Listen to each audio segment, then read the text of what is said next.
حضرت ابو ہریرہ رضی اللہ عنہ نے بیان کیا کہ رسول اللہ صلی اللہ علیہ وسلم نے فرمایا،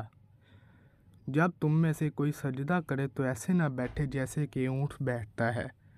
چاہے کہ اپنے ہاتھ گھٹنوں سے پہلے رکھیں۔ حضرت ابن عباس رضی اللہ عنہ سے روایت ہے کہ نبی صلی اللہ علیہ وسلم دو سجدوں کے درمیان یہ دعا پڑھا کرتے تھے: اے اللہ مجھے بخش دے، مجھ پر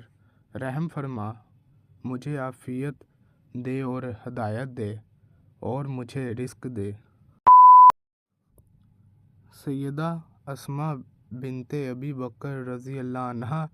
بیان کرتی ہیں کہ میں نے رسول اللہ صلی اللہ علیہ وسلم سے سنا کہ آپ عورتوں سے فرماتے تھے، جو تم میں سے اللہ اور یوم قیامت پر ایمان رکھتی ہیں، وہ اپنا سر سجدے سے اس وقت تک نہ اٹھائے جب تک کہ مرد نہ اٹھا لیں۔ آپ صلی اللہ علیہ وسلم نے یہ حکم اس لیے دیا کہ کہیں ان کی نظر مردوں کے ستروں پر نہ جائے۔ رسول اللہ صلی اللہ علیہ وسلم نے منع فرمایا ہے کہ نماز میں کوے کی طرح ٹھونگیں ماری جائیں یا درندے کی مانند پھیل کر بیٹھا جائے، یا کوئی شخص مسجد میں اپنے لیے جگہ خاص کر لے جیسے کہ اونٹ خاص کر لیتا ہے۔